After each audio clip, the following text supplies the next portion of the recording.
it's Brian with the Midnight Mechanic. Today I'm going to show you how to replace the U-joints in a drive shaft. So our 1960 Catalina was a 389 automatic, but we swapped it over to a 462 Pontiac with a Super T10 4-speed behind it. Well, because we swapped to a manual transmission, we needed a new drive shaft. So we went behind the shop, dug through our drive shaft pile, and we actually found one that would work. But the problem is that the U-joints in the rear are worn out, and the U-joints in the front are different than what we need. So we're going to show you how to go ahead and replace them. The rears are a 3RL style, and the front we're replacing it with is a conversion U-joint that has a 3RL on one side and a 1310 on the other. So we'll show you about those, show you the difference in them, and show you how to go ahead and replace them. So in a 3RL style U-joint, there's C-clips that go on the inside here. Now, in order to get those off, we just use a normal mechanic's pick here and a hammer. Just get it underneath there and pop them off.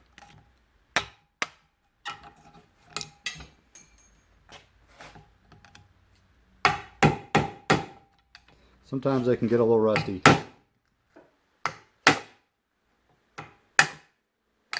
So you got to smack them a little harder.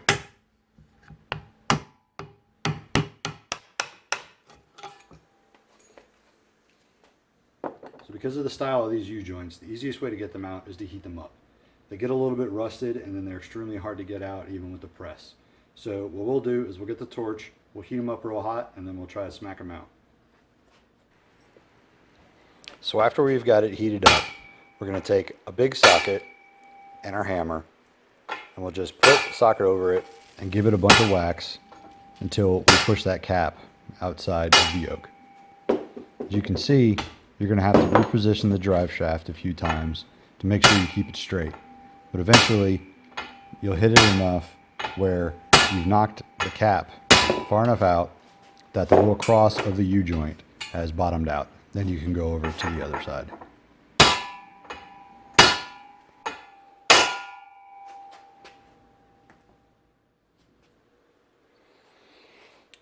So now after you get that bonked out, then you go ahead and flip it over and do the same thing on the other side.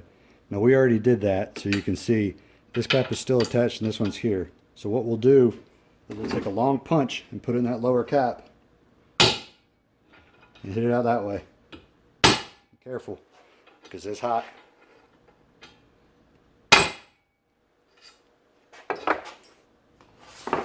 We'll flip it over.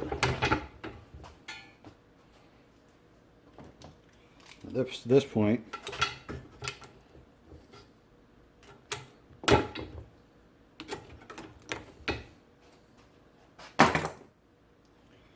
should be able to bonk it out the rest of the way.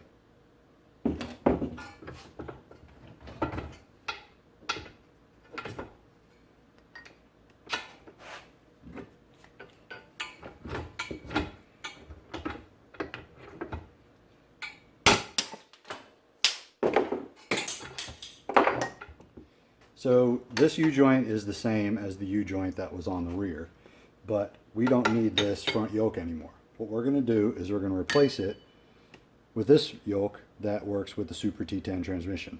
So we don't need this part anymore. So there's no point in taking the C-clips out and bonking these out. All we have to do is take these two out, and then we can remove this U-joint. Now this U-joint here was not as bad as the one in the rear, so we didn't bother to heat it up with the torch. So what we're going to do is we're just going to stick this on here, give it a few smacks. And what you want to do is you want to leave your drive shaft loose between the jaws of your vise, but leave the ears of the yoke on there so it can bust it right down through it.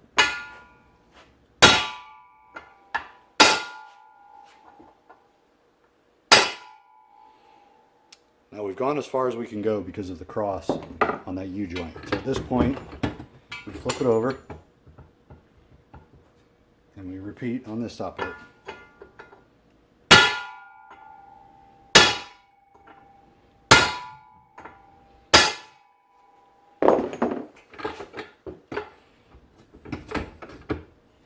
Now we go back with the punch.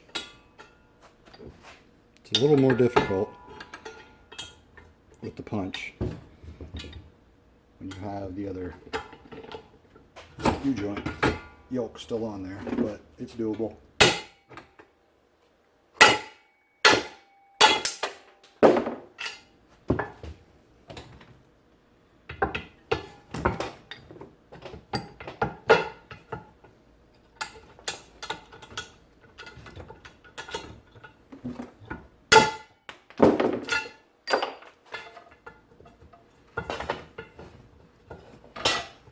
Now you can remove it. What you have now is your bare drive shaft. You can use your new U-joints, clean it up, and go ahead and install them in there. So here's the first of the two different style of U-joints we have on this rear drive shaft. This one is the 3RL style. And you can see we're going to press it into this yoke here, and then it has these C-clips that snap on to keep it from sliding out. Now these two, you'll put the C-clips in, but they're not going in anything because they sit in the saddle of the rear axle. Now, these will be not connected to anything until we install it. So you have to keep something to keep these caps from falling off. So once we install it, we'll wrap it around with some tape to make sure they don't fall out. Now when it comes to the front, you can see it's a conversion U-joint. So on these sides, it's the 3RL, just like you would have with the C-clips to keep it from sliding out. But then this other side is different.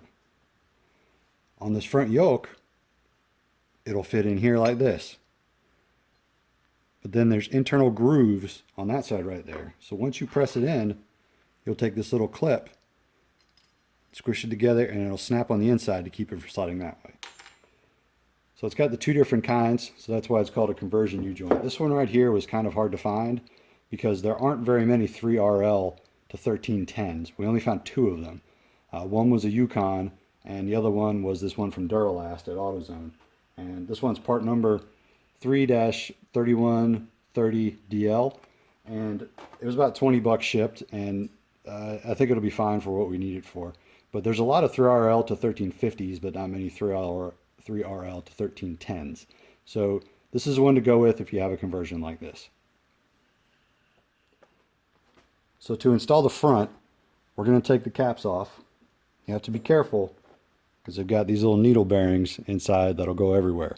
Now you can get them back in place if they get out of whack like this, but just to be heads up, don't lose them. So keep track of them. So what we'll do is we'll install one first, and we'll bonk it in there a little bit.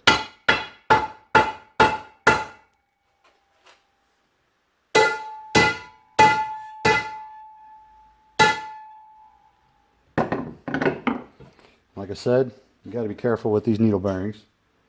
So if they get out of place, you can just come in here, straighten them up, and they all stay in place. Just like that.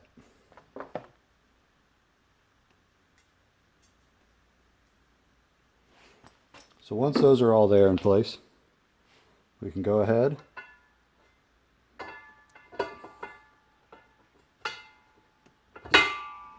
and install that part.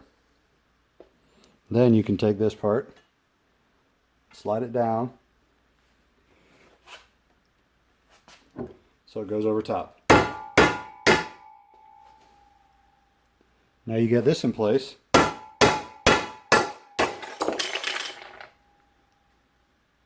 And they're all the way in.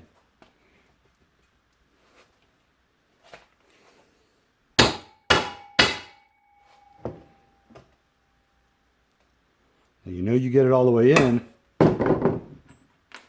when you can get your C-clip on.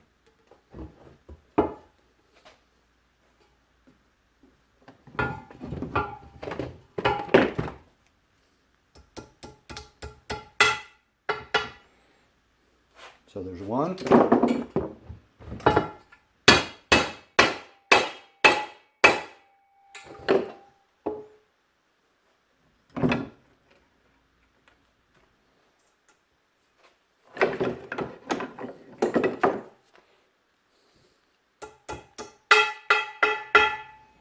And there's two. So when it comes to installing your front yoke, you'll do a similar thing. you'll come in here, you'll install this, give it a few taps to get it down in there.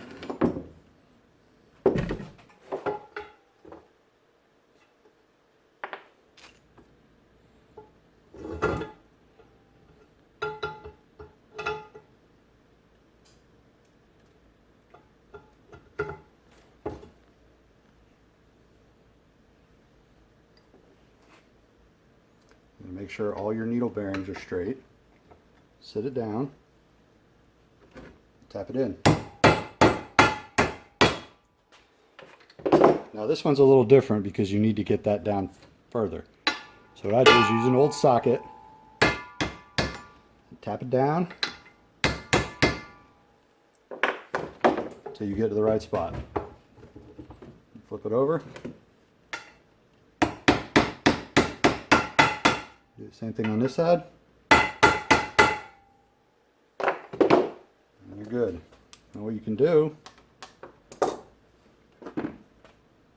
you can get your clip, get your little pair of pliers.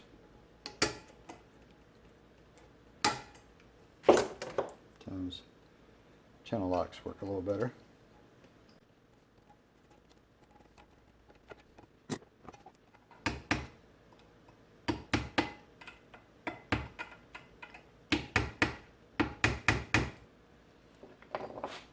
And make sure it goes in the groove. Sometimes you have to give it a couple extra punches there before it'll seat itself. To the other side, do the same thing.